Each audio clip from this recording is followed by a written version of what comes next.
Sir सबसे ज्यादा current affairs में स्किप करना आना चाहिए। अगर तुक्का लगाने बैठोगे जितने नंबर आ रहे हैं वो भी डूब जाएंगे, कोई फायदा नहीं तुक्का लगा के। गेम चेंजर है, या तो वो गेम बना सकता है, गेम बिगाड़ सकता है, क्योंकि जीएस सच क्वेश्चन है, या तो आता है या नहीं आता है। ये नहीं कि आप बैठ के दिमाग अटकलें लगा रहे हैं जैसे मैथ्स रीजनिंग में कि हाथ पैर मार लिया। आता है नहीं आता है। तो सर अगर आता है ना तो आपका स्कोर बहुत ज्यादा बूस्ट कर सकता है। आ जाता है क्योंकि जब आपकी क्लास में 50-60 स्टूडेंट होते थे, आप सबको उनके सरनेम के साथ जानते होते थे और पूरे शहर में कहाँ रह रहे हैं वो भी याद रखते थे, और आपके 10 दोस्त होंगे उनके मोबाइल नंबर भी याद रहते थे, तो मेमोरी तो एकदम तंदुरुस्त है सबकी। तो पहली बात तो अपने आप को बिल्कुल भी मेंटली रिस्ट्रिक्ट मत करिए कि ये करंट अफेयर्स आ गई, न्यूज आ गई, मैं याद नहीं रख सकता। इसको एंजॉय करिए, इसको एज अ फील करिए कि आपको दुनिया समझने का मौका मिल रहा है रोज। तो इसमें एक थोड़ा सा इंटरेस्ट पैदा करिए कि आपको दुनिया भर की इंफॉर्मेशन मिल रही है, आप इससे एक लर्निड, आपका विजडम ही बढ़ेगा। ये तो आजकल आने लगा है, ऊपर ऊपर पढ़ने से नहीं होगा। तो बस तरीका वही है सर कि मल्टीपल रिवीजन करना ही होगा, कोई ऑप्शन नहीं है। ओके, नमस्कार, आदाब, सत श्री अकाल। मैं हूं कपिल काटपाल। सभी का स्वागत है आज इस सेशन में। आज के सेशन में स्पेसिफिकली मैं लेकर आया हूं आपके लिए ऑलमोस्ट सभी कैटेगरी के जो सिलेक्टेड स्टूडेंट्स हैं, अब बैंकर खैर बन चुके हैं। यहाँ पर मेरे साथ सभी के सभी लोग हैं, चाहे इसने आरआरबी पीओ क्लियर किया है, आईबीपीएस पीओ क्लियर किया है, SBI PO, even IBPS SO clear किया, आईबीपीएस क्लर्क क्लियर किया। सभी लोगों ने यहाँ पर आप सामने मेरे सामने 5 चेहरे देख रहे हैं।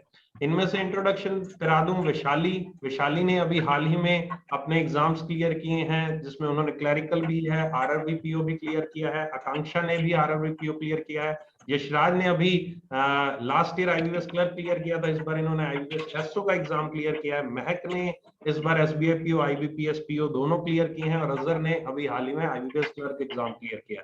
तो ये लोगों की क्या क्या, एक स्ट्रेटेजी तो नहीं कहूंगा, स्ट्रेटेजी देखो सभी बताते हैं, एक तरीका क्या रहा, एक रोड मैप क्या रहा, एक वे इन्होंने कैसा अडॉप्ट किया, जिससे इन्होंने जनरल अवेयरनेस सेक्शन को यहाँ पर एक अच्छे खासे मार्क्स से क्लियर किया और एग्जाम क्लियर कर लिया फाइनली।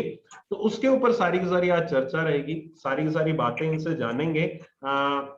इन्होंने कैसे एग्जाम में क्वेश्चंस को टैकल किया, कैसे डेली पढ़ते थे, किस तरह से रिवीजन करते थे, किस तरह से मंथली, वीकली, जो बहुत सारे कंफ्यूजन होते हैं आप सबके माइंड में, ठीक है, उन सब से मैं आपसे रूबरू कराऊंगा। एक एक करके आपके जो भी डाउट्स होते हैं वो मुझे खैर मालूम है कि आप लोगों के माइंड में क्या क्या डाउट्स चलते हैं, क्या क्या चीजें सोचते हो, उन्हीं चीजों को लेकर इनसे मैं सवाल पूछूंगा। ठीक है, एक एक करके एक एक क्वेश्चन पूछूंगा सबसे, ताकि कोई कंफ्यूजन ना हो। ऐसा कुछ नहीं है, मैं सबकी स्ट्रेटेजी आपको बताने में स्पेसिफिकली एक एक क्वेश्चन एक एक से। तो शुरुआत सबसे पहले मैं आकांक्षा से करता हूँ। हेलो आकांक्षा, कैसे हो? हेलो सर, ठीक हूँ, आप कैसे हो? बस बढ़िया। ओके आकांक्षा, तो कौन सा एग्जाम क्लियर किया अभी, पहले बता दो। सर आरआरबी पीओ पूरा हो गया और मेंस भी हो गए थे सारे। ठीक है, आरआरबी पीओ क्लियर किया, फाइनल लिस्ट में आ गया। हाँ जी। ओके, सो आकांक्षा, वैसे तो मुझे स्पेसिफिकली तुम्हारा नाम इसलिए याद आता है क्योंकि हमेशा क्विज में टॉप करते थे। तो आखिरकार तुम एक बताओ, एक दिन में बताओ कि करंट अफेयर्स को तुमने कैसे करते थे पूरे दिन में। एक पूरे पूरे दिन की एक स्ट्रेटेजी बताओ। एक दिन जैसे करंट अफेयर्स आई, क्लास आई, किसी भी क्लास देखी, मेरी नहीं किसी की भी क्लास देखी या पीडीएफ पढ़ी, उसको किस तरह से पढ़ते थे ताकि आप क्विज में भी अच्छा अटेम्प्ट कर पाते थे और फिर आगे नेक्स्ट डे आप उसको कंटिन्यू करते थे। तो मॉर्निंग में हमारी किसी भी एक सर की क्लास होती थी, तो वो हम सुबह सुबह देखते थे, या कभी भी पूरे दिन में जो भी होती थी एक वीडियो लेक्चर जरूर देखना कंपलसरी था मेरे लिए, क्योंकि मैं जब तक सुनती नहीं हूँ और स्टोरी बना के याद नहीं करती तो मुझे चीजें याद नहीं रहती। मुझे कोई बीच में टोक देता है बोलते बोलते तो मैं वो भी भूल जाती हूँ मैं क्या बोल रही थी। तो इसलिए मुझे स्टोरी बना के याद करना का वो जो सीखा था मैंने उन सर से, तो वो मुझे बहुत पसंद था। तो एक वीडियो लेक्चर सुबह देखना होता था।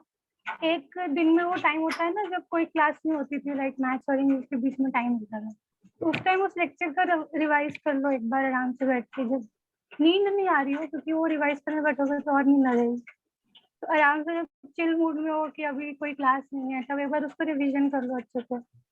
और रात में जब एमसीक्यू की क्लास होती थी हमारी किसी भी सर के साथ, तो मुझसे 1 घंटे पहले उसको एक बार और रिविजन मैं कर लेती थी उसको। और मेरे को आदत है कि मैं बिना लिखे कुछ याद नहीं कर सकती।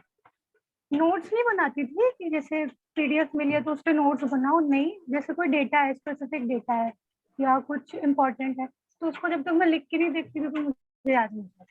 तो मुझे 1 से 1.5 घंटा लगता था फर्स्ट टाइम रिवीजन करने में। तो एक बार वो रिवीजन किया आफ्टरनून में, एक बार इवनिंग में किया, और एक बार बस 10 o'clock मैंने अपनी दूसरी क्लास में दी। दिन में वो सही होता है।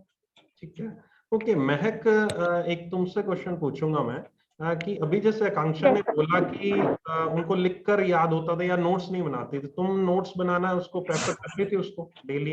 यस सर, क्योंकि मेरे साथ भी सेम था कि मैं पीडीएफ अगर सेव भी करती थी तो मुझे वापस उनको व्यू करना, वापस जाके पूरा रीड करना, मैं प्रेफर करती थी कि मैं शॉर्ट नोट्स बनाती थी, ताकि एंड जब आपका एग्जाम होता था बिल्कुल एंड टाइम पे, तो वो काफी ज्यादा हेल्प करते थे फास्ट रिवीजन के लिए। 3-4 दिन पहले रिवीजन करनी होती है, उसके लिए मैं हमेशा वो नोट्स लगती थी, जिससे आपके जो इम्पोर्टेंट आपके पॉइंट्स हैं वो अच्छे से याद हो जाए। तो सर वो और जो क्विजेज होते हैं वो, और जो भी एमसीक्यू टेस्ट होते थे, मैं उनसे मोस्टली रिवीजन करती थी। पीडीएफ को जिस डे की आपने करंट अफेयर्स की है, उसी दिन उस पीडीएफ को 2-3 बार आप रीड कर लो तो वो रिटेन हो जाता था, आपको एटलीस्ट समझ में आ जाता था। एंड फिर जब आप इम्पोर्टेंट रीड करते हो तो वो आपको याद आ जाता है। तो मेरी स्ट्रैटेजी नोट्स के लिए यही होती थी, मैं बिना नोट्स बनाए नहीं कर पाती थी। मेरे लिए तुम्हें ज्यादा टाइम नहीं लगता था नोट्स बनाने में? बहुत ज्यादा टाइम कंज्यूम नहीं होता था? नहीं, तो मैं मोस्टली लाइव क्लासेस नहीं देखती थी, रिकॉर्डेड ही करंट अफेयर्स की क्लासेस देखती थी। तो मैं स्पीड नॉर्मल स्पीड पे रखती थी, और उसको जैसे ही मेरे को लिखना होता था मैं 1 मिनट के लिए पॉज करके जो मुझे इम्पोर्टेंट लगता था मैं लिख लेती थी। तो अगर video suppose half an hour की थी तो मुझे बस 15 मिनट्स एक्स्ट्रा लगते थे, उससे ज्यादा नहीं लगते थे। तो वो आपको शॉर्ट एंड क्रिस्प ही रखना है, क्योंकि अगर आप बहुत ज्यादा लिखोगे और पूरी नोटबुक फिल कर दोगे तो फिर वो वर्क नहीं करेगी आपको, फिर उसको वापस उठाना भी मुश्किल हो जाएगा रिवाइज करने के लिए। अजहर, एक दिन में कितनी बार कर लेते थे रिवीजन करंट अफेयर्स की?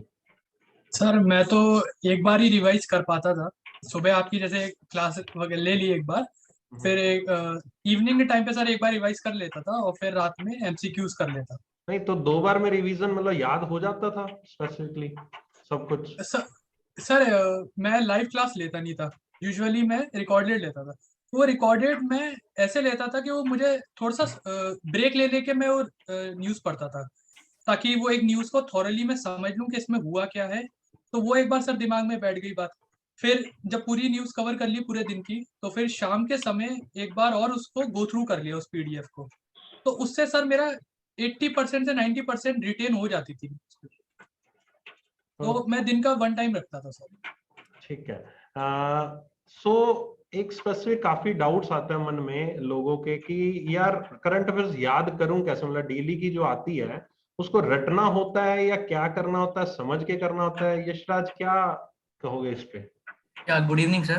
तो सर जैसे कि बहुत लोगों को क्या होता है, आपके क्लास देखने से ही समझ जैसे उन लोगों को याद आता है, लेकिन सर सबका अपना तरीका होता है। तो सर जनरली क्या करता हूँ कि आई मेक नोट्स, पूरा पूरा नोट्स। और नोट्स बनाने का तरीका सर ये है कि जैसे कुछ भी एक न्यूज आया फॉर रिलेटेड की, जैसे कल आपने बताया कि 21% stake obtained of union bank by bank of Baroda, तो वो लिखा, और कॉपी के ऊपर में उसका स्टैटिक पोर्शन लिखा। तो सर एक वो तरीका होता था मेरा नोट्स बनाने का। और सर क्या होता है कि लिखने से रिटेंशन ज्यादा होता है, तो बस मेरा तरीका ये था। लास्ट ईयर जैसे sir IBPS PO, IBPS clerk, SBI PO देने के बाद ये समझ में आया कि एक बार ही रीडिंग करने से तो नहीं होने वाला है, क्योंकि इतने इन डेप्थ क्वेश्चन आने लगे हैं आजकल। जैसे कि अभी इस बार एसबीआई में कैसा क्वेश्चन आया था कि हमने सबको क्या पढ़ के जाते हैं कि what is the 47th Ramsar convention site of India. Question इस बार ही आया कि 47th रामसार कन्वेंशन जो कि हैदरपुर वेटलैंड है, उसके पास का मतलब कौन सी नदी बहती है। तो सर ये है कि इन डेप्थ तो आजकल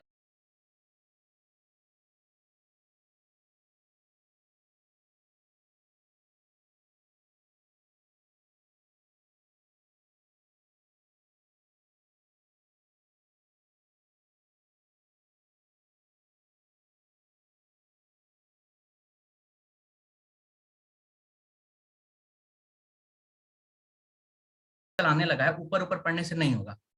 तो बस तरीका वही है सर कि मल्टीपल रिवीजन करना ही होगा, कोई ऑप्शन नहीं है। एक दिन में कितनी बार पढ़ लेते थे? सर जैसे एक बार तो सुबह नोट्स बनाया, जो आप बता रहे उसमें आपसे समझता गया, नोट्स बनाता गया। अगर बीच में मौका मिला रीजनिंग वगैरह से तो एक बार उसको रिवीजन किया, नहीं तो रात में एक बार एमसीक्यूज देने के पहले एक बार तो देखना ही था, क्योंकि सर वो कोई पॉइंट नहीं बनता कि एमसीक्यू देने बैठे हुए हैं, गलती हो रही है, तो सर एक बार तो वहाँ रिवीजन होना था और एमसीक्यू देता था। सर इसमें सबसे ज्यादा कारगर साबित होता था ना वो वीकली टेस्ट। तो वीकली टेस्ट से क्या होता था ना सर कि एक हफ्ता का जो रिवीजन था वो बहुत बहुत बेनिफिशियल हो जाता था। एक हफ्ता का एक ही बार में पूरा क्रिस्प हो गया। और सर रिवीजन तो मल्टीपल टाइम्स करना ही होता है, क्योंकि जिस तरीके से आजकल इन डेप्थ घुसते जा रहा है क्वेश्चंस, तो वैसे नहीं होगा। बहुत लोगों को सर पीडीएफ से आराम होता है, लेकिन पीडीएफ से सर मुझे आराम नहीं होता था, क्योंकि बहुत उसमें स्क्रॉल कर करके पढ़ना। तो इसलिए मेरा अपना नोट्स बनाना था, मतलब मेरे पास लास्ट एक ईयर का पूरा नोट्स बना हुआ है। तो अब लिखा हुआ खुद समझना वो बहुत कारगर होता था। इसलिए तो sir I used to revise using my notes only. Okay okay okay. Vaishali, तुम्हारा क्या पॉइंट ऑफ व्यू है इस पे? डेली बेसिस पर किस तरह से करते थे? मैंने सर नोट्स नहीं बनाए, मतलब मैं सारी चीजों के नोट्स नहीं बनाती थी। मैं जैसे एक बार वीडियो देख लिया सुबह, या फिर कभी भी रिकॉर्डेड ही देखती थी, क्योंकि ये हिली एरिया है तो लाइव नहीं चलता। तो रिकॉर्डेड देख करके फिर वीडियो जब मतलब पीडीएफ में पढ़ती थी, तो कुछ कुछ ऐसी एक्सरसाइज, मतलब ऐसी न्यूज होती हैं जैसे डिफेंस से रिलेटेड हो गई, जो हर बार आती है लेकिन चीजें चेंज रहती हैं कि एक्सरसाइज किससे रिलेटेड हुई, कहाँ पे हुई। तो मैं इस टाइप की न्यूज को लिख लेती थी। या फिर कोई डेटा वाली न्यूज है जैसे ग्रोथ के टर्म्स में या फिर जीडीपी, तो मैं सिर्फ ये वाली नोट्स या ये वाली न्यूज का ही मतलब कॉपी में लिख करके उनको ऐसे बना लेती थी कि कंफ्यूज ना हो। और बाकी तो मैं रिवीजन, मतलब जो रिवीजन होता था वो मैं स्टडी नीति वाला मैंने क्रॉसवर्ड ही लिया था, तो उससे ही मैं उसकी वीकली और मंथली वाली आती थी, उसी से रिवाइज करती थी। डेली बेसिस पे कितनी बार कर लेते थे? डेली बेसिस में एक बार वीडियो देख लेती थी पूरा, उसमें समझ लेती थी। और फिर मतलब शाम को एमसीक्यूज होने से पहले उसी को एक दो बार पढ़ के फिर एमसीक्यू करके मतलब एक दिन में तो मैं एक दो बार ही पढ़ती थी, क्योंकि उस वक्त तो हमें याद ही हो जाता है। और फिर उसके बाद मैं अगले दिन थोड़ा बहुत पढ़ लेती थी, तो फिर उसके बाद मैं नेक्स्ट दिन पढ़ती थी। मतलब एक दिन में सिर्फ 2 ही बार पढ़ती थी, उससे मुझे थोड़ा याद हो जाता था। ठीक है। अब नेक्स्ट क्वेश्चन मैं एक एक करके सबसे पूछूंगा। एक क्वेश्चन ये है, आ रहा है मेरे माइंड में कि एक दिन में करंट अफेयर्स को कितना टाइम देना चाहिए। तो सबसे पहले आकांक्षा, तुम बताओ कितना टाइम देते थे तुम? आवाज तुम्हारी म्यूट है। ओके, हाँ सर आकांक्षा। मेरे लिए करंट अफेयर शुरू से ना वन साइडेड प्रिपरेशन का हो रहा है। तो मैं हमेशा से ये मानती थी कि मैं उसको जितना दूंगी वो मुझे वापस उतना रिटर्न नहीं करने वाली। ठीक है। तो मैं इसलिए पहले मेरी प्रायोरिटी रहती थी बाकी के सब्जेक्ट्स। ओके। हाँ, पर इतना होता था कि दिन भर में ये नहीं होना चाहिए कि ये सोने से पहले ये फील हो कि आज की जो करंट अफेयर्स थी उसमें मैंने 100% नहीं दिया। ठीक है। उतना टाइम दो जितना तुम बाकी के सब्जेक्ट्स में से निकाल सकते हो, पर सोने से पहले ये होना चाहिए कि तुमने अपना 100% दिया है। वो हर एस्पिरेंट का अपने अकॉर्डिंग अलग अलग हो सकता है, उसके लिए एक स्पेसिफिक अमाउंट देना मुझे ठीक नहीं लगता। जस्ट स्पेसिफिकली कई लोग बोलते हैं 2 घंटे दो, 3 घंटे दो, ऐसा कुछ नहीं। हाँ, नहीं, ठीक है। किसी दिन 2 घंटे दे दिए। अब जैसे किसी दिन बहुत ही खतरनाक वाली न्यूज आई है, आपके तो मिनी हार्ट अटैक आ जाएगा, तो उस दिन ज्यादा देना पड़ता है। तो वो फिर उसके अकॉर्डिंग सेट करना पड़ता है। ओके, महक तुम्हारा क्या पॉइंट ऑफ व्यू है? तो मेरा हमेशा से वीकेस्ट सेक्शन रहा है जनरल अवेयरनेस, और इसलिए मुझे जनरली बहुत बोरिंग भी लगता है, बिकॉज मुझे प्रैक्टिकल सब्जेक्ट ज़्यादा अच्छे लगते हैं as compare to theoretical subject. तो मेरा हमेशा से यही रहता था कि मैं डेली टच में नहीं रह पाती थी, टू बी ऑनेस्टली। तो इसलिए मैं एक हमेशा अपना शेड्यूल बनाती थी 2 वीक्स का, जिसमें मेरा डेली का ये होता था कि मुझे हर स्पेसिफिक दिन पे डेली में 2 दिन के इकट्ठे करंट अफेयर्स करती थी। तो उसमें ये होता था कि मुझे कंबाइन दोनों को करने में एक मतलब मॉर्निंग में पहले सुबह उठने के बाद ब्रेकफास्ट वगैरह करने के बाद मैं अराउंड 2 आवर्स लगते थे वो 2 दिन के एक साथ इकट्ठे करंट अफेयर्स कर लिए। उसके बाद उनको इवनिंग में रिवीजन करके देन उन्हीं के क्विज लगा के मॉक्स लगा के, एंड मैं भी क्रॉसवर्ड से सर बहुत हेल्प मिलती थी मेरे को ऑनेस्टली। तो उससे वो सारा रिवाइज हो जाता था। एंड देन फिर मेरा ऐसे रहता था कि मैं एक एक डे छोड़, मतलब 1 डे ब्रेक लेके, जिस दिन मैं ब्रेक लेती थी उस दिन मेंस की प्रिपरेशन, मेंस का मॉक लगा के पूरा डे मेंस को देती थी। बाकी ऑल्टरनेट डेज पे मैं 2 दिन के इकट्ठे करंट अफेयर्स करती थी। तो ये बहुत सब्जेक्टिव है कि आप कैसे उस चीज को वो रखो। जरूरी नहीं है कि आपको डेली ही रखना है, बट हाँ ऑब्वियसली वीकली करना इज नॉट मतलब इतना सही नहीं रहेगा, बिकॉज वो बहुत इकट्ठा लगता है अगर आप 7 डेज का इकट्ठा एक साथ करते हो। बट हाँ, मेरे को डेली का अगर इन टोटल आए से तो मिनिमम 3 आवर्स तो लग ही जाते थे, बिकॉज मैं 2 दिन के करती थी। तो दैट इज आई थिंक इतना तो आपको मिनिमम देना ही चाहिए। ओके, अजहर। जी सर। सर करंट अफेयर्स को लेकर मेरा डेली ये रहता था कि मुझे इस सब्जेक्ट में स्टार्टिंग से ही बहुत प्रॉब्लम आने लगी थी, क्योंकि एक तो डाटा बहुत होता था और वैरायटी ऑफ न्यूज़ बहुत होती थी। तो सर मेरे लिए इसको याद करने में मुझे सर एक एक्स्ट्रा एफर्ट उठाना पड़ा है। मेरे पास जो भी करंट अफेयर्स की पीडीएफ आती थी सर, मैं उसको एडिट करता था। ओके। हाँ, एडिट करके मैं क्या करता था सर कि काफी बार ऐसी होता था कि कुछ पर्सनालिटीज ऐसी होती थी जो बहुत बहुत बार उनका जिक्र होता है न्यूज में, मगर मेरा क्या है कि जब तक मैं उस पर्सनालिटी की शक्ल ना देख लूं मुझे वो याद ही नहीं होगा। तो मैं क्या करता था, फटाफट गूगल खोल के उस पर्सनालिटी की देखी कोई भी एक जो जेन्युइन पिक है, उसको तुरंत कट कॉपी किया और मैं मेरी पीडीएफ में लगा लेता था। एडिटिंग स्किल सर मेरे बहुत स्मूथ थे, तो मैं ये काम जल्दी कर लेता था। इससे सर मुझे ये फायदा हुआ कि मैं वो न्यूज को याद बहुत जल्दी कर लेता था, सिर्फ और सिर्फ कोई पर्सनालिटी की पिक लगाकर या फिर उससे रिलेटेड कोई भी एक फोटो हो वो लगाकर, जैसे कोई मिसाइल वगैरह बनाई है या कोई प्रोडक्ट है जो बनाया है, तो मैं जब तक उसकी फोटो ना देख लूं मुझे वो याद ही नहीं हो पाता था कि है क्या ये चीज। तो मेरी तरफ से ये थोड़ा सा एफर्ट मैंने लगाया। तो अगर ये देखा जाए सर, तो इस पूरे काम में मुझे दिन का 2 घंटा लमसम लग जाता था, एक फर्स्ट टाइम पढ़ना, रिवीजन करना। मगर सर वो फ्रूटफुल रहा। जब एग्जाम डे में मैं बैठा था तो मुझे वो न्यूज पढ़ते ही मुझे सीधा वो फोटो याद आती थी जो मैंने मेरी पीडीएफ में लगाई, गुड। और मैं वो तुरंत आंसर मार्क करता हूँ। तो मुझे लिए ये बहुत बेनिफिशियल रहा। ठीक है। ओके यश, क्या पॉइंट ऑफ व्यू है? सर जैसे क्या होता है ना, किसी भी कॉम्पिटिटिव एग्जाम में निकालने के लिए आपको अपना स्ट्रेंथ और अपना वीकनेस पता होना बहुत जरूरी है। तो सर जैसे कोई भी अपना स्ट्रेंथ और वीकनेस डिफाइन कर लेना तो उसको पढ़ने में बहुत इजीली समझ में आता है कि क्या करना है। जैसे मेरा वीक पॉइंट था कि मुझे डेट्स नहीं याद होते थे, तो सर कोई पॉइंट नहीं बनता है ना सर कि महीने भर का मैं डेट्स याद करूं और महीने भर का करंट अफेयर्स भूल जाऊं। तो सर कंप्लीटली मतलब मैं स्किप कर देता था। डेज मुझे डेज किए ही नहीं सर। बहुत जैसे जो प्रोमिनेंट हो गए, जैसे वर्ल्ड कोई फॉर एग्जांपल कुछ भी वेटलैंड डे, जैसे February 2, ऐसा कुछ बहुत स्पेसिफिक सा कुछ डेट है तो वो सब याद रहता था। लेकिन ऐसा नहीं कि सर वर्ल्ड हिमालय डे याद कर रहे हैं, वर्ल्ड रेडियोलॉजी डे नहीं करते थे सर। सर जो बहुत ज्यादा डेटा रटने वाला था वो सर मैं नहीं करता था। जैसे कि कल ही 64th ऑस्कर अवार्ड्स, अब कोई भी इंसान अगर पूरा याद करने बैठे तो बट ऑब्वियस है कि सर उसका लास्ट एक हफ्ता का याद किया पूरा मन से निकल जाएगा। तो सर इसीलिए क्या है कि स्पेसिफिक होना है कि क्या चीज याद करना है क्या नहीं याद करना है। जैसे किसी लोगों को कोई न्यूज बहुत टफ लगता है, जैसे कि स्पेसिफिकली मेरे लिए ज्यादा डेटा वाला जैसे जीडीपी हो गया, डेट हो गया, ये बहुत टफ था मेरे लिए, मैं इसे स्किप करता था। जैसे कि मुझे स्पोर्ट्स से बहुत इंटरेस्ट है तो स्पोर्ट्स वाली न्यूज फटाक से याद होती थी। बैंकिंग वाली न्यूज इजी क्योंकि समझ में आ गया था, बेस क्लियर था तो इजी था होता था। तो इस तरीके से करते थे कि मतलब माइंड पे ज्यादा भार नहीं पड़े और पीछे का बैकलॉग भी याद रहे। और सर सबसे बड़ी गलती लोग क्या करते हैं ना, जीए में बैकलॉग क्रिएट करना कि छोड़ रहे वो कभी कवर नहीं हो पाता है सर, क्योंकि वो इंटरेस्ट ही नहीं जागता है।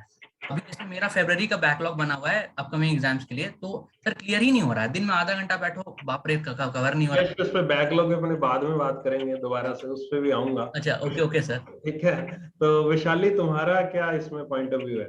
कितने देर लगती थी तुम्हें?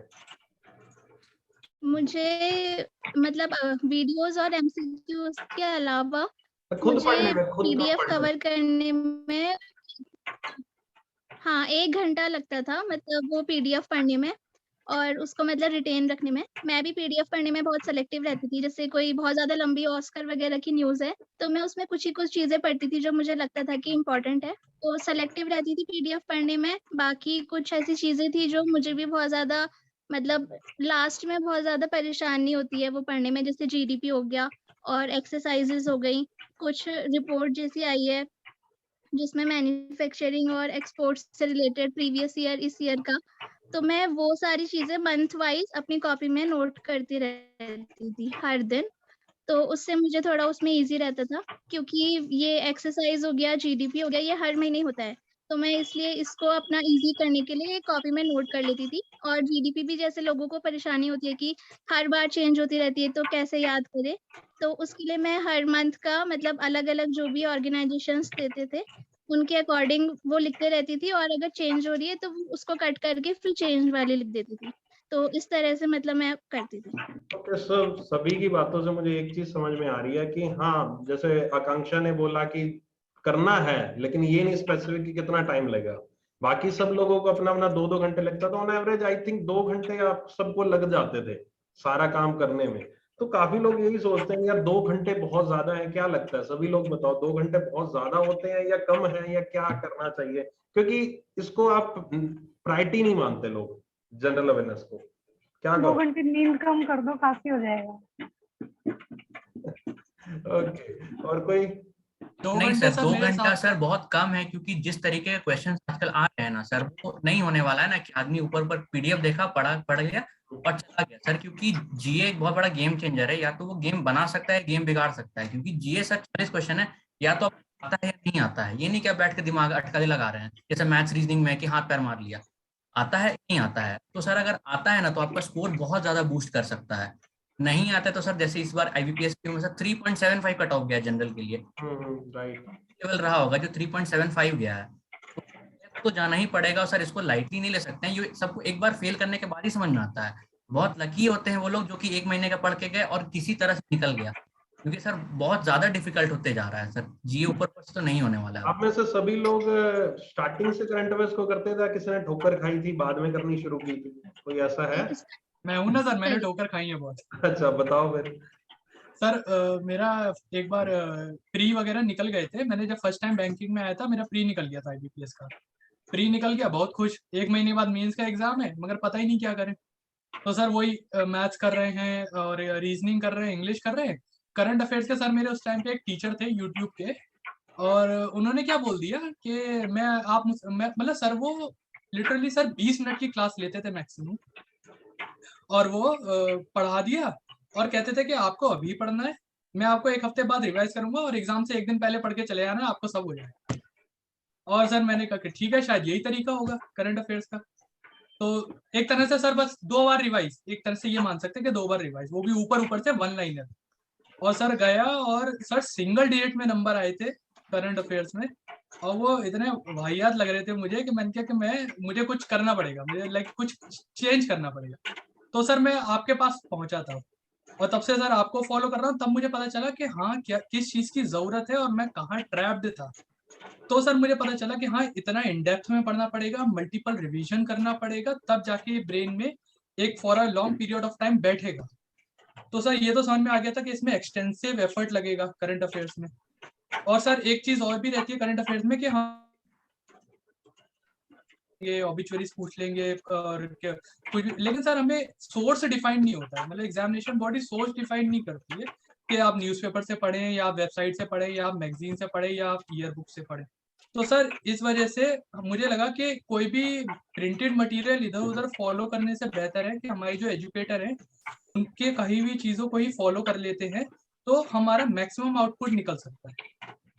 तो सर मैंने करंट अफेयर्स के लिए तो यही किया, और उससे सर निकला भी आउटपुट। ओके, तो सभी इस बात से तो एग्री करते हो कि सिंस बिगिनिंग आपको करना पड़ेगा, ये 1-2 महीने का खेल नहीं है ये? नहीं, बिल्कुल नहीं सर। ठीक है, ओके। सो नेक्स्ट क्वेश्चन मैं पूछता हूँ आपसे कि डेली वाला हमने देख लिया कि डेली कैसे करना है, ठीक है, रिवीजन भी कर लिया। अच्छा, अब आते हैं कि उसके बाद उस डेली वाले को रिटेन किस किस इंटरवल पे करना है, कैसे कैसे करना है ताकि डेली वाला रिटेन तो रहे। मेन बात तो वो है ना। ठीक है, यश पहले सबसे पहले तुम बताओ किस तरह से रिटेन करते थे डेली सर वाले? एक तो था कि जो डेली वाला करते थे उसको एक बार रिवाइज करके रात में एमसीक्यू सॉल्व किया, तो उसके बाद एक रिवीजन होता था सर वीकेंड पे, जो उस वीक का हुआ। अगर इजी रहा तो नेक्स्ट वीक उसको करने की जरूरत नहीं, क्योंकि कहीं ना कहीं थोड़ा तो याद रह जाता है सर। क्योंकि वो वीकली वाला करना बहुत जरूरी है, क्योंकि वो अचानक से एक दिन का करने पर सर क्या होता है कि सुबह क्लास किया, शाम में एमसीक्यू देने बैठे तो ठीक है, याद रहता है, कॉपी भी खोल लिया, हो जाता है। लेकिन सर वीकेंड पे आने पे समझ में आता है कि 7 दिन का जब जमा हो रहा है तो कैसा लोड दे रहा है दिमाग पर।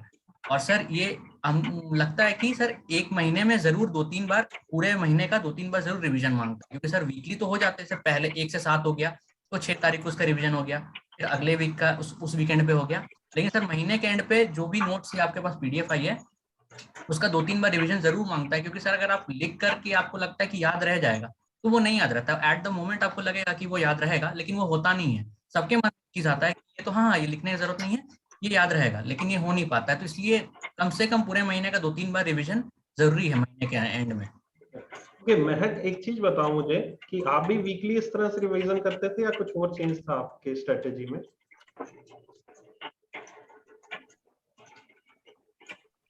नहीं सर, वैसे मेरा ऑल्टरनेट डेज रहता था, लेकिन weekly and monthly revision important होती है, तभी आप रिवीजन अच्छे से कर सकते हैं, वरना वो रिटेन नहीं होगी।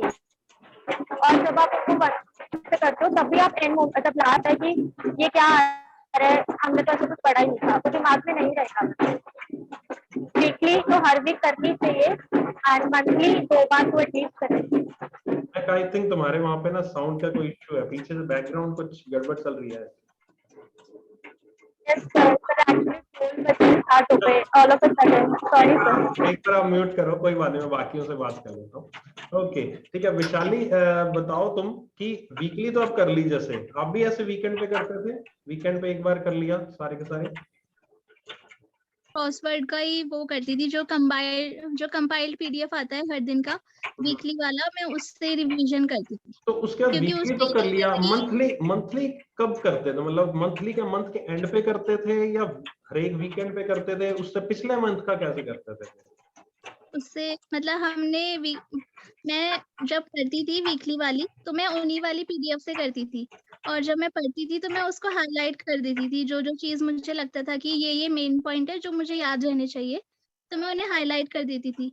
और जब रिवीजन करती थी अगले उसका, तो मैं मतलब जैसे अभी ये वाला वीक शुरू हुआ नए महीने का, तो मैं इस टाइम पे मतलब ऐसे कुछ थोड़ा टाइम निकाल के पिछले वाली वीक की पीडीएफ को थोड़ा करके कुछ जो उसके सेक्शंस हैं उनको ऐसे याद करने की कोशिश करती थी, क्योंकि मैं वो हाईलाइट कर रहा होता था तो मुझे एकदम मतलब दिख जाता था कि हाँ मुझे ये वाली चीज याद रखनी है और किस पे ज्यादा फोकस रखना है, और तो मैं ऐसे करके उसको करती थी, मतलब वीकली वाली पीडीएफ को करती थी और उसी से फिर अगले महीने के लिए भी रिवीजन करती थी। ओके, अगले महीने आकांक्षा कितना टाइम लगता था वीकली करने में? सर मेरा संडे एक फिक्स था जिस दिन कोई और सब्जेक्ट नहीं पढ़ना, उस दिन पूरे दिन करंट अफेयर्स पढ़ना है। ठीक है। तो और मेरा शेड्यूल था कि जो वीक चल रहा है जो करंट में है वो, और प्रीवियस मंथ का जो फर्स्ट वीक का है वो, मतलब ऐसे अल्टरनेट मंथ का मैं एक वीक उठाती थी। ठीक है।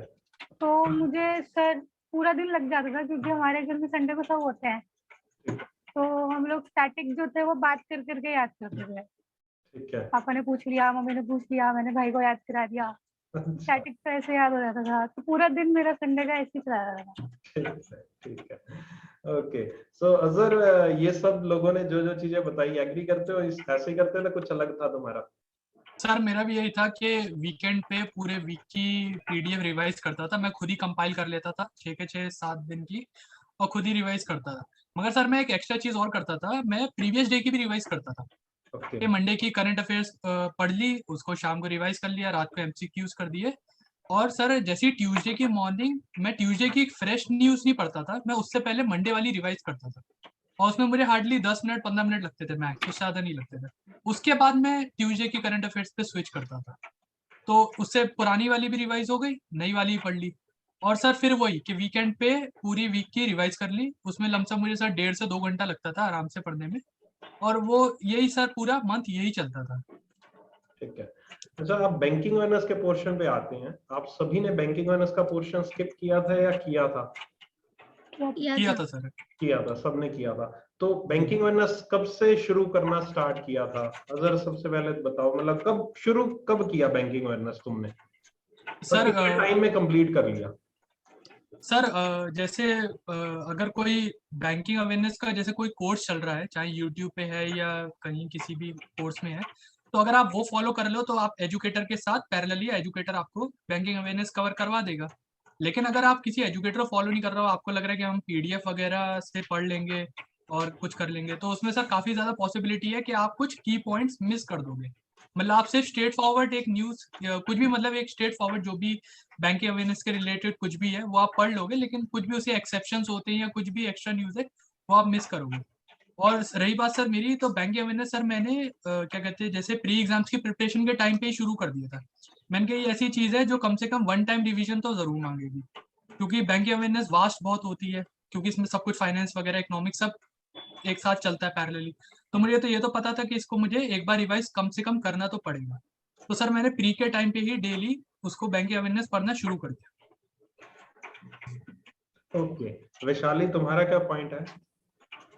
सर मैंने भी जब 2021 में जो शुरू में ही प्री एग्जाम नहीं हुए थे उससे पहले ही अपना कोर्स देखना शुरू कर दिया था, क्योंकि अगर हम बैंकिंग अवेयरनेस पहले कर लेते हैं तो हमें जो हमारे एडिटोरियल्स होते हैं इंग्लिश के, उनमें भी हमें काफी बेनिफिट होता है, उसमें वो भी हमें इजीली समझ में आ जाते हैं। तो मेरा भी यही पॉइंट ऑफ व्यू है कि बैंकिंग अवेयरनेस हमको एटलीस्ट एक बार तो पढ़ लेना चाहिए अपने एग्जाम से पहले। और फिर उसके बाद मेंस में मैंने क्या करा था कि एक कंपाइल्ड पीडीएफ था, मतलब वो स्टडी नीति की वेबसाइट में भी है, वहां से मैंने वो उठा करके मैं उसी का मतलब हर दिन कुछ टॉपिक्स ऐसे रिवाइज करती रहती थी, 2-3 टॉपिक डेली रिवीजन करती रहती थी, जो मुझे लगता था कि नहीं आता है तो वो मैं करती रहती थी। ओके यश, एक चीज बताओ कि बैंकिंग अवेयरनेस की वीडियो तुमने भी वीडियोस देखी थी पहले? ठीक है सर मेरे से लास्ट टाइम गलती क्या हुआ था कि आपने स्टार्ट किया लाला जी की दुकान से, हाँ तो स्टार्ट किया, मुझे लगा अरे ये तो आता है, ठीक है उसके बाद कि ये हो जाएगा, बैंकिंग अवेयरनेस की जरूरत नहीं है, तो लास्ट ईयर एसबीआई में छोड़ दिया, बैंकिंग अवेयरनेस छोड़ दिया पूरा। तो लास्ट ईयर एसबीआई में क्वेश्चन आया what is I in QIB, qualified institutional buyer, तब लगा ना कि बाप रे ये क्या चीज है। फिर आपकी वीडियो देखी तो पता चला कि आपने सब पढ़ाया हुआ, एंकर इन्वेस्टर, रेड हेरिंग सब पढ़ाया हुआ, तब लगा कि नहीं बहुत इंपॉर्टेंट है। उसके बाद अच्छे से आपकी एक बार पूरी क्लास देखी, क्योंकि आपने कहा था कि एक बार बैंकिंग अवेयरनेस अच्छे से देख लो, कॉन्सेप्ट क्लियर, मतलब वो एक बार में, उसको रिवीजन का भी मल्टीपल जरूरत नहीं, क्योंकि एक बार समझ में आ गया तो वो स्ट्रेट फॉरवर्ड है कि बस यही है, फिक्स है, वो चीज चली आ रही है। तो वो गलती लास्ट टाइम हुई थी, इस बार अच्छे से देख के गया था, तो कुछ आया नहीं उससे, लेकिन एक क्या कि बेस क्लियर हो गया कि क्या होता है, इंटरव्यूज में काफी काम आते हैं।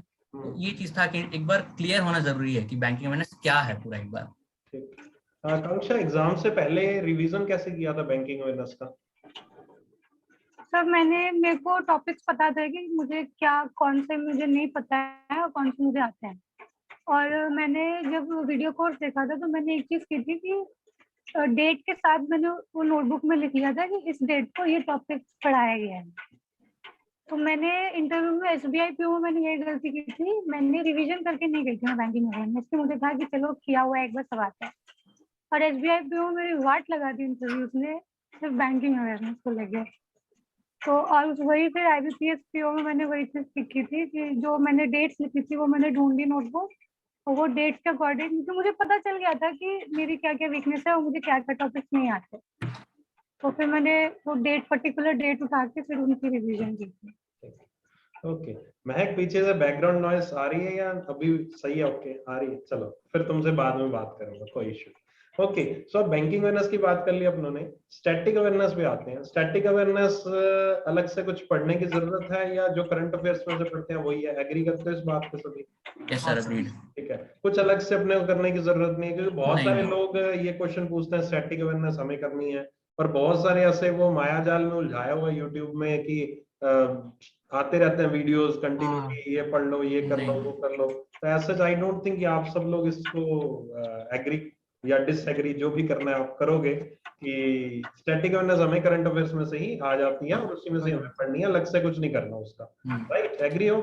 ठीक है, चलो अब हमने देख लो सारे के सारे पॉइंट्स आई थिंक हमने कवर किए हैं कि किस तरह से एक रिवीजन पॉइंट ऑफ व्यू करना है, क्या क्या करना है। अब एक और डाउट है यहाँ पर माइंड में आता है कि इतना कुछ आखिरकार एग्जाम के टाइम में रिटेन कैसे रहेगा? अब तुमने तो सारों ने बता दिया कि रिवीजन कर ली, अब कई स्टूडेंट्स ऐसे होते हैं कि वो कहते हैं कि सर 4 बार कर लिया, 5 बार कर लिया, फिर भी जब एग्जाम हॉल में हम बैठे हैं उस टाइम मुझे याद नहीं आ रहा। ऐसा मतलब आपके साथ भी होता था या फिर ऐसा नहीं होता था? अगर नहीं होता था क्यों नहीं होता? क्या कहते हो यश? सर होता है, सबके साथ होता है, मेरे साथ भी हुआ था सर कि ऑप्शन कंफ्यूज कर रहा है कि ये था। जनरली क्या होता है सर कि 2-3 ऑप्शन एलिमिनेट हो गया, तो हमेशा मामला 2 ऑप्शन में फंस रहा है कि ये होगा ये होगा। और सर उसका एक ही तरीका है कि सर जितना रिवीजन किया रहेगा वैसे ही मतलब क्लियर होगा, क्योंकि सर अगर आप देख करके गए हो ना, आप जरूर फंसोगे एक क्वेश्चन में कि या तो ए है या सी है, आप जरूर फंसोगे। इसका एक ही मतलब ये है कि आपको रिवीजन करते ही रहना होगा, जितना बार रिवीजन करोगे वो तभी सुधार आएगा। नहीं तो सर अगर 1 बार 2 बार देख कर गए हैं ना तो वो कंफ्यूजन करेगा ही करेगा, आपको on the spot at the moment लगेगा जब आप पढ़ रहे हो कि हो जाएगा याद, ये तो याद हो गया, लेकिन सर वो पता नहीं है। वो एग्जाम में जाके एक प्रेशर आता है एग्जाम बैठ रहने का, एक तो लॉन्ग ड्यूरेशन का एग्जाम भी होता है सर, तो वो भी एक फैक्टर होता है। तो ये सब चीज वहां जाके हिट करता है सर कि याद नहीं आता है प्रॉपर्ली, कि पढ़ा था लगता है कि यार ये तो देखा हुआ था, लेकिन एग्जैक्ट आंसर क्या है वो चीज स्ट्राइक नहीं कर रहा होता सर वहां पर। आकांक्षा, तुम्हारे साथ भी ऐसा होता था एग्जाम हॉल में? सर मेरे साथ सारे क्वेश्चंस में यही होता था, मेरे वही 2 ऑप्शंस के बीच में कैसे क्वेश्चन याद है। करते कैसे थे इस चीज को, टैकल कैसे करते हैं, मतलब कि सही कैसे निकालना आंसर पे? तो टैकल छोड़ देती तो मैं ज्यादा उसमें टाइम नहीं लगाती थी। ठीक है, मतलब स्किप भी करना चाहिए, स्किप करना आना चाहिए। सर सबसे ज्यादा करंट अफेयर्स में स्किप करना आना चाहिए। अगर तुक्का लगाने बैठोगे जितने नंबर आ रहे हैं वो भी डूब जाएंगे, कोई फायदा नहीं तुक्का लगा के। ठीक है, ठीक है। तो बस मतलब दो ऑप्शन जो होते हैं ना वो हमेशा साथ देंगे तुम्हारा। तो वो 2 ऑप्शन दे रहे हैं तो उसको छोड़ दो, कोई बात नहीं, दूसरे पे चले जाओ, जिसपे श्योर हो वही करो। मतलब पूरा जिसमें 100% श्योर हो। क्या हाँ। क्या कहते हो तुम, क्या कहते हो? सर बिल्कुल सही बात है कि आप 100% श्योर हो तभी आप आंसर टिक करो।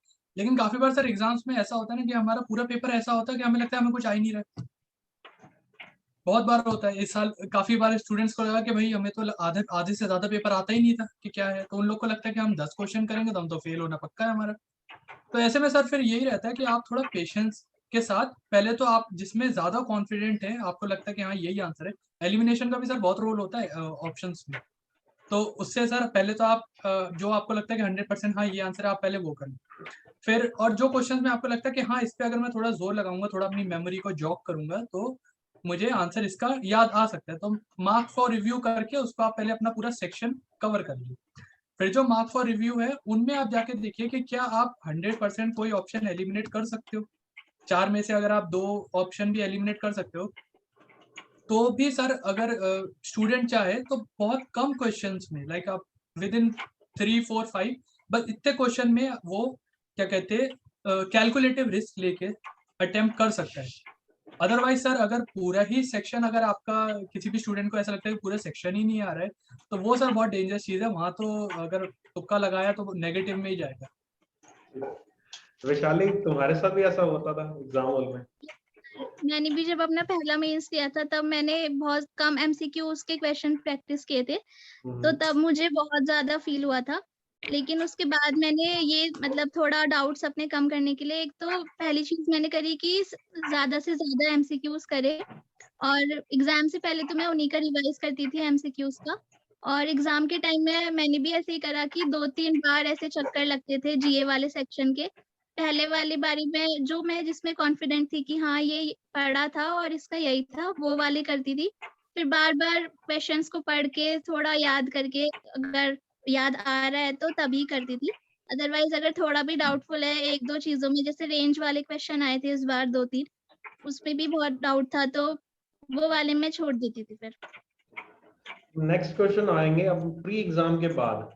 फिर प्रीलिम्स एग्जाम आपका हो गया, अब मेंस एग्जाम आपके सामने है।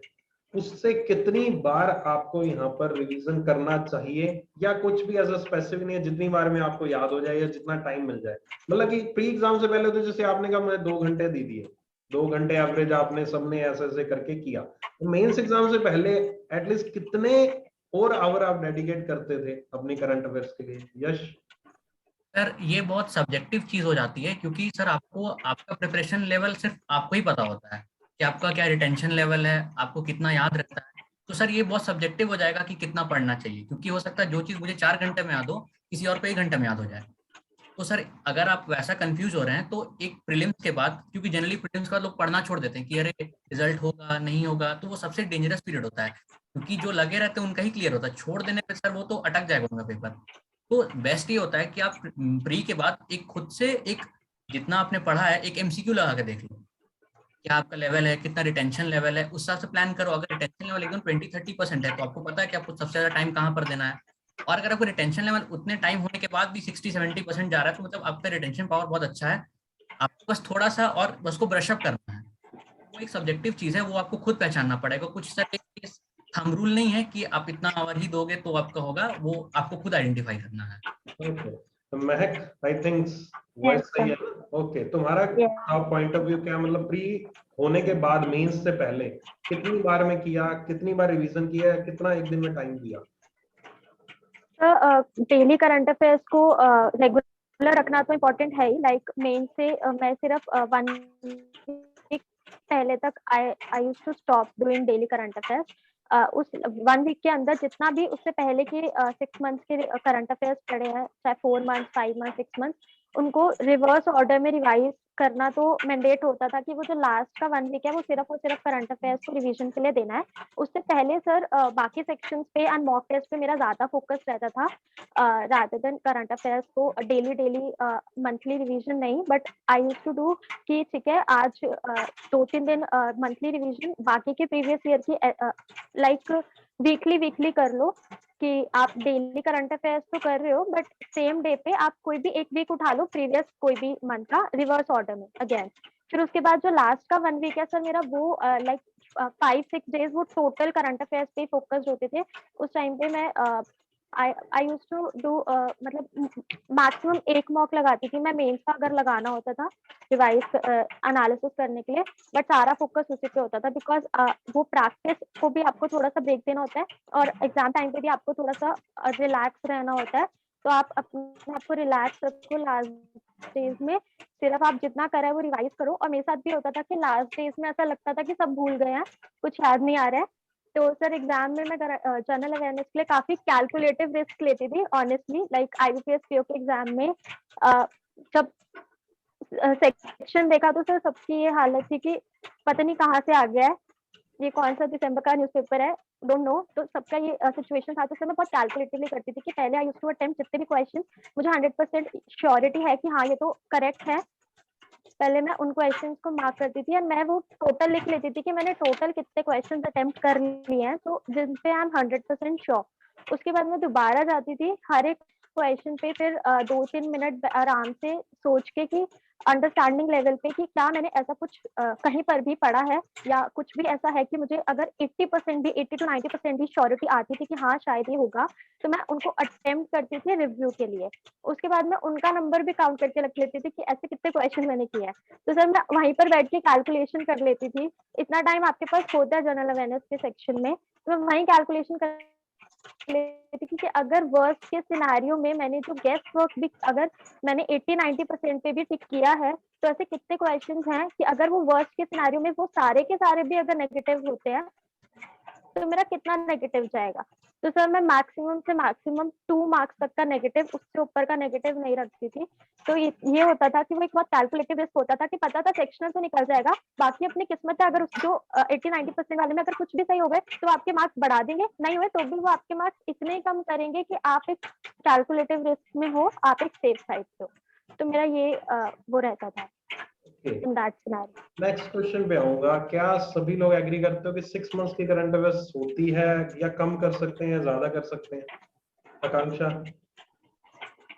सर कितनी आती है वो तो नहीं बताऊंगी, पर मैं 4 महीने से ज्यादा याद नहीं कर सकती, तो मैं हमेशा 4 महीने की करती थी। 4 मंथ की करके जाते थे, ठीक है। तो हाँ 4 मंथ्स में आपको एग्जाम में लगा कि हाँ ठीक है, इट इज सफिशिएंट? हाँ सर IBPS तो सिर्फ दिसंबर से आया था। ठीक है, अच्छा। तो वो उसके अकॉर्डिंग सर इस बार जो एग्जाम आया, ठीक है। हाँ वो तो सर किस्मत है कि जैसे 4 महीने की करके जाओ 5वें महीने की आ जाएगी, तो उसमें कुछ नहीं कर सकते, अपना बस 4 महीने की करके जाओ, 4 से 5 कर लो जितनी जिसकी कैपेसिटी है। 6 लेकिन सारे टीचर्स बोलते हैं, तो मैं भी बोलूंगी 6 कर लो, पर मुझको मेरा पता था कि मैं 6 महीने की याद नहीं कर सकती, चाहे कुछ भी कर लूंगी, तो मैं 4 की रखती थी। रिटेनिंग नहीं रह पाती, तो इसलिए हाँ। उस पे फोकस करते थे, ठीक है। शाली, तुम कितने मंथ्स की करंट अफेयर्स को प्रेफर करोगे? स्टूडेंट्स को कहोगे कितने मंथ्स की एटलीस्ट करनी चाहिए? मैं 4 to 5 मंथ्स तो मतलब करनी ही चाहिए, लेकिन जो एग्जाम से पहले के मंथ्स हैं, 1-2 मंथ, 2 मंथ एग्जाम से पहले वाले, वो अच्छे से करो। और उसके बाद मतलब 5 मंथ्स एटलीस्ट वो तो आपको करने ही है। बाकी जिस पे ज्यादा फोकस करना है वो 2 मंथ एग्जाम से पहले वाले, वो अच्छे से करने चाहिए। ठीक है, ओके। तो अब लास्ट अपने इस कॉल के लास्ट में आते हैं, जो एक बहुत ही महत्वपूर्ण क्वेश्चन मैं आप सबसे पूछने वाला हूं। इस बार जो IBPS SBI PO के एग्जाम हुए हैं, आप सबने दिए हैं, ठीक है, और आप सबको पता है कि इस बार बहुत ज्यादा एक ड्रास्टिक पैटर्न चेंज देखने को मिला है हमें, ऑब्वियस है, ठीक है। क्वेश्चंस के सिनेरियो में क्वेश्चंस डीप तो पूछे गए हैं, लेकिन डीप का भी कुछ और ही पूछ लिया गया था। ऐसे एग्री करते हो सभी लोग इससे? आई थिंक यस वो आज भी याद आ रहा होगा वो दिन, आप जब एग्जाम हॉल में बैठे तो समझ नहीं आ रहा था ये आज कहां से गया, यस सर। लेकिन न्यूज जरूर पड़ी हुई थी, लेकिन न्यूज में भी कहीं और से आ गया, समझ नहीं आ रहा, राइट। तो ये अब आप में से काफी लोग ऐसे हैं जो नेक्स्ट एग्जाम की प्रिपरेशन कर रहे हैं, ठीक है, करने वाले हैं, क्योंकि क्लैरिकल है तो हो सकता है पीओ की करें, आरआरबी है तो नेक्स्ट एसबीआई की करें, महक तो खैर ऑलरेडी सिलेक्टेड है, ये तो नेक्स्ट लेवल पे जाएंगी। तो बाकी लोग क्या अब अपने लिए क्या कर रहे हो, क्या चेंजेस लाए हो उसके बाद? यश पहले शुरू करो, तुम बताओ। सर सच ऐसा कुछ स्पेसिफिक तो भी नहीं है, जो कि डेली करंट अफेयर्स छोड़ा नहीं है सर। बस यही है कि जो कर रहे थे सर, पता है कि सही जगह से कर रहे हैं, सही चीज कर रहे हैं। अब डिपेंड करता है सर, कंटेंट में तो कहीं से कोई कमी नहीं है, क्योंकि एग्जाम में भी सर ये चीज तो था कि पढ़ा हुआ था लेकिन याद मेरे को नहीं है। पढ़ा हुआ है, डीप में हम नहीं पढ़े वो अलग बात है। जैसे मिस यूनिवर्स हरनाज संधू सबको याद होगा, लेकिन कौन सा एडिशन हम क्यों नहीं पढ़े, मेरी गलती। पढ़ा हुआ था, सब कुछ पढ़ा हुआ आया था, लेकिन सर वही है कि अब वही है कि पहले लेके चल रहे थे कि चलो इतना हो गया है, लेकिन अब ये है कि अब जितना सर दे रहे हैं उसको अच्छे से करो, मतलब जितना हो सके घोट के पी जाओ। तो बस एक यही चेंज है कि सर जितना मिल रहा है उसको करते जाओ, छोड़ना नहीं है बस, क्योंकि सर जीए छूट जाने पे सर वो कवर करना इम्पॉसिबल हो जाता है सर। वो हो गया तो हो गया। अभी इस एग्जाम के चेंजेस के बाद एक और मुझे पैटर्न तो क्या कहूँगा, मार्केट में खबर ये फैलाई जा रही है, फैल रही है कि यार करंट अफेयर्स में ना अब वो बात नहीं रही जो हम कहते थे ना, करंट अफेयर्स पढ़ लो और गेम चेंजर के रूप में आ जाएगा। अब काफी लोग कह रहे हैं कि नहीं, करंट अफेयर्स पे उतना फोकस मत करो, टाइम मत दो, टाइम वेस्ट मत करो। एग्जाम अगर पैटर्न बिल्कुल चेंज आ गया तो फिर आपको फायदा क्या, इससे बेटर किसी और सब्जेक्ट पे करो। क्या अजहर, क्या कहोगे इस पे, कि ऐसा कुछ करना चाहिए कि सर ऐसा कुछ भी नहीं है, क्योंकि इस बार का करंट अफेयर्स ऐसा था कि उसमें लिखा हुआ था कि ये न्यूज़पेपर के इंफॉर्मेशन न्यूज़पेपर से बनाई गई है। तो ऐसी बात नहीं है सर, जो लोग बिल्कुल न्यूज़पेपर नहीं पढ़ते हैं उनको ये चीज बहुत टफ लगी होगी, और जो स्टूडेंट्स ऐसे होंगे जो न्यूज़पेपर से ही मैक्सिमम करंट अफेयर्स को कंज्यूम कर रहे हैं, तो उन्हें ये चीज केक वॉक सी लगी होगी। तो ऐसा बिल्कुल भी नहीं है सर कि करंट अफेयर्स की वैल्यू एकदम कम हो गई है या ये अब गेम चेंजिंग सब्जेक्ट नहीं रहा है। ये अभी भी गेम चेंजिंग सब्जेक्ट बिल्कुल है, क्योंकि इसमें सर ऐसा है कि एक नंबर जितनी जल्दी करंट अफेयर्स दिलवाता है वो कोई दूसरा सब्जेक्ट नहीं दिला सकता। तो गेम चेंजिंग सब्जेक्ट तो ये है बिल्कुल सर। रही बात सर प्रिपरेशन की, तो स्टूडेंट के लिए ये बनता है कि वो जो भी एक प्रॉपर सोर्स से अपनी डेली की करंट अफेयर्स कवर करे, और कवर करने के साथ साथ उसके रिवीजन पे जरूर ध्यान दें। जस्ट बिकॉज आपने क्लास अटेंड कर ली, करंट अफेयर्स पढ़ ली और आप स्विच ओवर हो गए, नेक्स्ट डे फिर कुछ और पढ़ा, फिर कुछ और पढ़ा, तो उससे रिटेन तो नहीं होने वाला। तो बेस्ट चीज तो यही है कि आप अपने एक प्रॉपर सोर्स से करंट अफेयर्स पढ़ें और उसका प्रॉपरली थॉरोली रिवाइज करें, ताकि आपको वो चीज दिमाग में रहे और एग्जाम में पक्का वहीं से क्वेश्चन आपको जरूर मिलेंगे करने के लिए। तो करंट अफेयर्स की वैल्यू बिल्कुल भी कम नहीं है, इक्वल इंपॉर्टेंस रखती है और थोड़ा ज्यादा ही रखती है सर ठीक है, मेंस एग्जाम। ओके। तो सबसे लास्ट में अब मैं सबको एटलीस्ट 2-2 मिनट दूंगा, अपनी फाइनल वर्डिक्ट जनरल अवेयरनेस के सब्जेक्ट में, एडवाइस जो आप सभी लोगों को देना चाहते हो, जो आपने अडॉप्ट की, खैर वो आपने बता दी। अब बाकी जो स्टूडेंट्स हैं वो किस तरह से क्या चीज करें, मतलब कुछ पॉइंट्स होते हैं ना स्पेसिफिक, ये पॉइंट आपको करना ही पड़ेगा, ठीक है। तो सबसे पहले महक, तुम्हारी क्या एडवाइस है सभी के लिए? फर्स्टली जो अभी आपने बोला था कि करंट अफेयर्स को लेके अब ऐसे बोल रहे हैं कि वो करने से इतना इम्पोर्टेंट नहीं है, आप दूसरे सब्जेक्ट्स को फोकस करो। सर ऐसा अगर करोगे तो कभी एग्जाम क्लियर नहीं होगा, फर्स्टली बिकॉज आई रिमेम्बर जब एसबीआई क्लर्क का एग्जाम था तो मेरा वो नहीं क्लियर हुआ था। मुझे बहुत अच्छे से पता था कि वो जनरल अवेयरनेस के सेक्शन की वजह से नहीं क्लियर हुआ है। उसका रीजन यही था कि उस टाइम पे बिकॉज ऑफ सम रीजंस मैं करंट अफेयर्स नहीं कर पाई थी, तो मैंने सिर्फ लास्ट 2 मंथ्स के ही करे थे, एंड वो भी मुझे पता था कि उनकी अच्छे से रिवीजन नहीं है, वो मुझे रिटेन नहीं है। जो मैंने एग्जाम दिया था सर, सारे सेक्शन अच्छे से अटेम्प्ट हुए थे, बट जनरल अवेयरनेस के सेक्शन में मैं नहीं अटेम्प्ट कर पाई थी, और मुझे पता था कि मेरा एग्जाम क्लियर नहीं होगा, और उसका रीजन भी यही होगा कि जनरल अवेयरनेस सेक्शन नहीं किया। तो जनरल अवेयरनेस सेक्शन और बैंकिंग अवेयरनेस के सेक्शन को आप अपनी लाइफ में अगर रेगुलर रखोगे, चाहे आप डेली 1 आवर भी दो, जरूरी नहीं है कि 2 घंटे देने हैं, 3 घंटे देने हैं, आप डेली 1 आवर भी दो। बिकॉज मैं ऑल्टरनेट इसलिए करती थी, मैं एक दिन 1 आवर बैंकिंग अवेयरनेस करती थी और एक दिन पे मैं 2 दिन के इकट्ठे करंट अफेयर्स करती थी। तो आप अपने अकॉर्डिंग अपनी स्ट्रैटेजी बनाओ। ये स्ट्रैटेजी वीडियोस को कभी मतलब उनको देखो, समझो कि वो क्या आपके लिए बता रहे हैं कि क्या क्या करना है, बट उनको कैसे कैसे करना है वो हमेशा आपके ऊपर होना चाहिए, बिकॉज आप ही सिर्फ आइडेंटिफाई कर सकते हो आपके स्ट्रेंथ्स और आपकी वीकनेसेस। मैं कभी भी ऐसी वीडियोस को मैं देखती भी नहीं थी। अगर मुझे लगता था कि मुझे इस सब्जेक्ट में समझ ही नहीं आ रहा है कि मुझे करना क्या है, सिर्फ अब मैं उस सब्जेक्ट की वीडियो सर्च करके समझने की कोशिश करती थी, लेकिन स्ट्रैटेजी हमेशा अपनी खुद की होनी चाहिए, क्योंकि अगर आपकी खुद की स्ट्रैटेजी नहीं है, अगर आप किसी और को फॉलो करने की कोशिश कर रहे हो, तो आप कंपटीशन में आगे नहीं बढ़ सकते। आपको टॉप पे तो अपनी डेली की स्ट्रैटेजी खुद बनाओ, ये सबसे ज्यादा इंपॉर्टेंट है। जब तक आप अपनी वीकनेसेस और स्ट्रेंथ नहीं पता करोगे कि अगर आपका एग्जाम क्लियर नहीं हो रहा है तो क्यों नहीं हो रहा है, तो वो नहीं वर्क करेगा। लाइक अगर मेरा नहीं क्लियर हुआ था तो मुझे अच्छे से पता था कि वो क्लियर क्यों नहीं हुआ है, क्योंकि मैथ्स, रीजनिंग एंड इंग्लिश में भी सब्जेक्टिव है, अगर बहुत टफ आ गया तो दो, लेकिन मैथ्स एंड रीजनिंग एक ऐसे सेक्शन है कि आप बहुत अच्छी स्पीड और एक्यूरेसी रखने के बाद भी एक लिमिटेड अटेम्प्ट ही कर सकते हो। आप उन्हें फुल अटेम्प्ट करना बहुत ही ज्यादा रेयर केसेस हो जाते हैं। तो सबसे ज्यादा स्कोरिंग अगर आप कुछ कर सकते हो तो जनरल अवेयरनेस है, और उसका ये नहीं कि अगर टफ आएगा तो फिर वो टफ अगर आपके लिए तो फिर वो सबके लिए टफ है। अगर सेक्शनल कट ऑफ 3.75 गई है तो इसका मतलब ये नहीं ना कि सबने उतने ही उनके इतने ही नंबर्स आए हैं, काफियों ने बहुत अच्छा स्कोर भी किया है। तो अपना कंपटीशन समझना बहुत इंपॉर्टेंट है। एंड मॉक टेस्ट को जितनी प्रैक्टिस मॉक टेस्ट आपकी अच्छे से करवाएगी और आपको कंपटीशन की फील देगी, वो आप पीडीएफ कितने क्वेश्चन प्रैक्टिस कर लो वो आपको हेल्प नहीं करेगा। तो ये 2-3 चीजों का ध्यान रखोगे तो आप काफी ज्यादा आपको अपने अंदर भी प्रोग्रेस लगेगी और काफी एग्जाम के टाइम पे भी काफी कॉन्फिडेंस आएगा खुद के अंदर। ओके महक, बहुत बढ़िया। आकांक्षा? सर जैसे कि अभी किसी ने बोला था कि करंट अफेयर करने के लिए एक्स्ट्रा एफर्ट्स देना पड़ता है, तो करंट अफेयर करने के लिए थोड़ी और हिम्मत लगानी पड़ती है, सबको लगानी पड़ती है। तो ये जो कहते हैं ना कि करंट अफेयर्स के बिना हो जाएगा, इसका मतलब है उन्हें वो हिम्मत है नहीं, और वो दूसरों को भी चाह रहे हैं कि तुम भी हिम्मत मत दिखाओ, तुम भी छोड़ दो।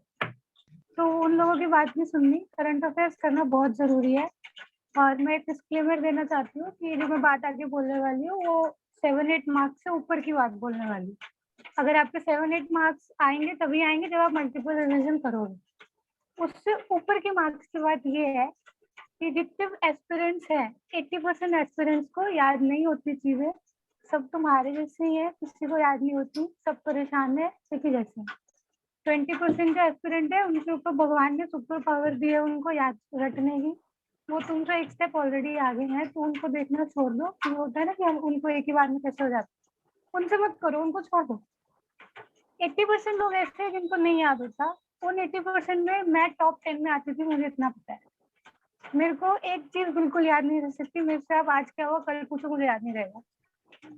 अगर मेरे को है कि अगर मैं मार्क्स ला सकती हूँ 10 से ऊपर तो कोई भी ला सकता है, ये मैं गारंटी के साथ दे सकती हूँ। बस इतना है कि जो रिवीजन तुमने करी है उसको इतना करो कि जब पेपर एग्जाम दे रहे हो और स्क्रीन के सामने क्वेश्चन आया है तो ये फील ना हो कि यार मैं एक बार और रिवाइज कर लेता ना तो हो जाता। ये नहीं आना चाहिए। वो अगर आ रहा है तो फिर तुम्हारे अंदर कमी है, वो चेक करो कि कहाँ कमी है।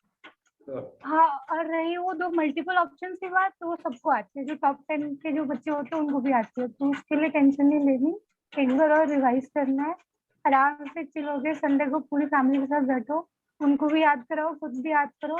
जब सामने से डांट पड़ती है ना, क्लास में डांट पड़ती है वो अलग होती है। जब मम्मी पापा से डांट पड़ती है ना, कल तुम नहीं पता था, तेरे को याद नहीं है, तो वो फिर अलग होता है। फैमिली के साथ डिस्कस करो, आराम से चीजें याद हो जाएंगी। करंट अफेयर्स की टेंशन नहीं लेनी, उसको आराम से करना है। ओके, बहुत बढ़िया आकांक्षा। ओके वैशाली?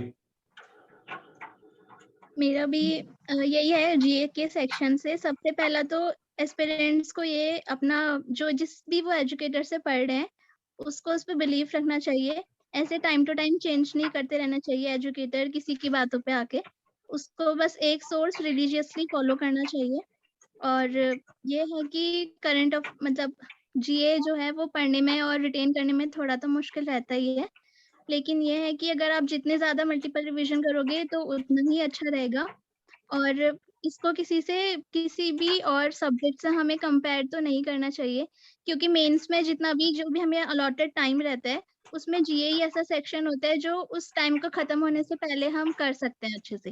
बाकी सेक्शन में हम जितनी भी भले ही उसको जितना भी टाइम दे, लेकिन वो होगा उतना ही जितना होना होगा, क्योंकि उसमें टाइम ही लिमिटेड रहता है।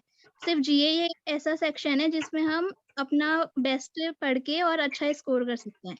तो जीए को इसलिए हमें मतलब टाइम तो देना ही पड़ेगा, और मेंस का जैसे जैसे टाइम आए तो उसमें जीए का टाइम ज्यादा बढ़ा दो, यही इससे अच्छा रहेगा।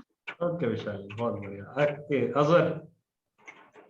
सर, करंट अफेयर्स के बारे में मेरा न्यू एस्पिरेंट्स और वो एस्पिरेंट्स जो स्ट्रगल कर रहे हैं करंट अफेयर्स याद करने में, मेरा उनसे ये कहना है कि पहली बात तो आप अपने आप को मेंटली रिस्ट्रिक्ट मत करिए कि मुझसे करंट अफेयर्स याद ही नहीं होगी या हो ही नहीं सकती या मैं सिर्फ 50% ही याद रख सकता हूँ।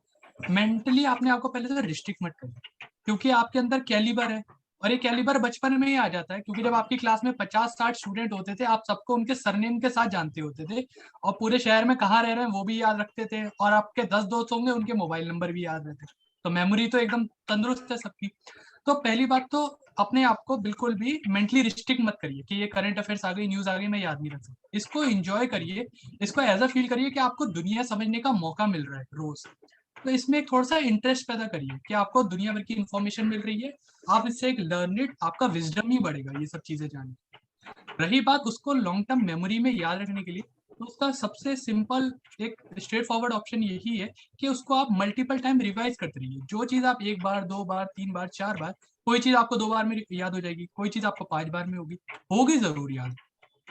तो अगर आप अपनी यही चीज समझ ले कि मुझे स्पोर्ट्स की न्यूज फर्स्ट टाइम में याद हो जाती है, और कोई और अपॉइंटमेंट्स हैं वो मुझे 4 बार याद करने पड़ते हैं, तो उसको करिए। आप उस हिसाब से अपनी न्यूज को टाइम डिवाइड कर लिए कि मैं इस न्यूज को थोड़ा ज्यादा बार रिवाइज कर लूंगा तो मुझे ये चीज याद जरूर हो जाएगी। लेकिन इस चीज से मुंह मत मोड़िए, ना ही इस चीज में अपने हथियार डालिए कि मुझसे याद ही नहीं होगी, जो होगा देखा जाएगा। ये वाला एटीट्यूड बिल्कुल मत लेके जाइए मेंस में। तैयारी अपनी प्री एग्जाम के टाइम से ही रखिए। प्री में मेहनत कर लेंगे तो मेंस के टाइम पे उतनी सरदर्दी नहीं होगी जितना आप प्री के रिजल्ट के बाद शुरू करेंगे। तो ये नए एस्पिरेंट से मेरे बिल्कुल ये साफ शब्दों में यही कहना है कि ऐसा ही तैयारी करिए तो आपका जरूर अच्छा स्कोर आएगा। ओके सर, बहुत बढ़िया। ओके यश, फाइनल। सर ऐसा है कि आपने जैसे कहा कि बहुत लोग कह रहे हैं कि आजकल जीए गेम चेंजर नहीं रहा। सर गेम चेंजर ये ऐसा रहा है ना कि आपको ये सेक्शनल पार नहीं होने देगा। जीए ऐसा आने लगा है कि आपको वहां लटका देगा ये। तो ऐसा नहीं है, गेम चेंजर ये जरूर है, क्योंकि जैसे अजहर ने कहा कि ये 1 मार्क इतनी जल्दी दे जाता है जो कि कोई सब्जेक्ट नहीं दे पाएगा। और सर बात रहा जीए का, तो फॉर एग्जांपल मैथ्स भी अगर आई रीड परसेंटेज, तो जब मल्टीपल प्रैक्टिस करते तब ना समझ में आता है। तो सर जीए लोग कैसे समझ लेते हैं, एक बार ही पढ़ा याद हो गया, तो वो चीज पॉसिबल नहीं, किसी सब्जेक्ट के लिए पॉसिबल नहीं है। आपको हाथ बैठाने के लिए, याद करने के लिए आपको मल्टीपल बार उसमें जाना ही पड़ेगा। जीए भी वही रहा। अब जीए वैसा नहीं रहा कि आपने देखा याद हो गया, ऊपर ऊपर क्वेश्चन आ गए तो कर लिया। और कभी भी जिंदगी में ना टॉप 500 क्वेश्चन के चक्कर में मत रहना, कुछ नहीं आने वाला है उससे। पढ़ रहे हो अच्छे से ध्यान लगा के, इन डेप्थ पढ़ो, हार मत लो, और कभी भी एग्जाम में रिस्क मत लो। ये नहीं, ईगो पे क्वेश्चन को नहीं लेना है कि ये तो पढ़ा था, अटेम्प्ट कर दिया जाए। आता है सटीक आंसर पता है तो लो, वरना किस्मत साथ नहीं देता। जनरली 90% लोगों को एग्जाम में जो आप मार्क करोगे वो गलत ही होगा। अपने स्ट्रेंथ पे खेलो और टेंशन मत लो, आराम से पढ़ो, चिल होके पढ़ो। बाहर लेके पढ़ोगे ऐसे भी याद नहीं होगा। चिल होके पढ़ो, विजडम बढ़ाने के लिए पढ़ो, क्लियर हो जाएगा। ओके, सो फाइनली इन सब के साथ मैंने जो बातें कही, उम्मीद करता हूँ आप उन सब चीजों को अडॉप्ट करोगे। जो भी इन्होंने चीजें बोली हैं आपके लिए बोली हैं। ये कोई स्ट्रेटजी नहीं बताई है, इन्होंने आपको एक वे बताया है कि इस वे में आप चल सकते हो। अब उसको किस तरह से आप अपने अकॉर्डिंग मोल्ड करोगे, मतलब इनकी बातें सुनकर ये मत सोचना कि इसने 2 घंटे बोला है तो मैं 2 घंटे पढ़ूंगा, इसने नोट्स बनाया तो मैं नोट्स बनाऊंगा। उस चीज को एक बार अडॉप्ट करके देखो। अगर मान लीजिए यश कह रहा है मैंने नोट्स बनाया, तो आप एक दिन अडॉप्ट करके देखो कि हाँ, 2 दिन करके देखो, 3 दिन करके देखो कि मुझे उसमें कुछ अगर फायदा हो रहा है या नहीं हो रहा। अगर आपको लग रहा है कि उसमें फायदा हो रहा है तो कंटिन्यू करो, लेकिन वो कितना टाइम आपको लग रहा है उसको भी देखना है आपको, है ना। अभी किसी ने बोला कि हाँ मुझे प्री के बाद इतने टाइम पढ़ना चाहिए, तो आपको उतना टाइम हो रहा है, लग रहा है, एक दिन में इतने घंटे लग रहे हैं, वीकली कैसे कैसे रिवाइज हो रहा है, इन सबकी बातों को एक बार जरूर अपने लाइफ में अडॉप्ट करके देखना। और कहीं ना कहीं यहाँ पर जितने भी एस्पिरेंट इस वीडियो को सुन रहे हैं, वो हर एक एस्पिरेंट इनकी किसी ना किसी बात से रिलेट जरूर कर जाएगा। उसको इन पांचों की बातें हर एक बात नहीं सही लगेगी, लेकिन कोई ना कोई एक बात उनके लिए बहुत, एक रामबाण होता है ना, वो एकदम साबित हो जाएगा। बहुत बढ़िया रहेगा। आई होप कि आप सबको ये जो एक सेशन था अच्छा लगा होगा और बढ़िया से आप अपनी तैयारी को कंटिन्यू करोगे। और जो बिगिनर हैं वो तो बिल्कुल एक साथ इस चीज को अडॉप्ट करके देख ही सकते हैं, और जो ऑलरेडी यहाँ पर कह सकते हैं रिपीटर्स हैं, जो पिछले साल एग्जाम दिया है इस बार नहीं हो रहा, वो थोड़ा बहुत चेंजेस करके अपनी लाइफ को आगे लेकर जाओ, तैयारी को और बेहतर बनाओ, कोशिश करो। और आई होप कि आप सब भी मेरे साथ इसी तरह से किसी और फर्दर सेशन में जुड़ेंगे। आप एस्पिरेंट से एक बैंकर बनकर नेक्स्ट ईयर मेरे साथ इसी स्क्रीन पे सबके साथ अपनी बातें शेयर करेंगे, और अच्छा लगेगा मुझे भी।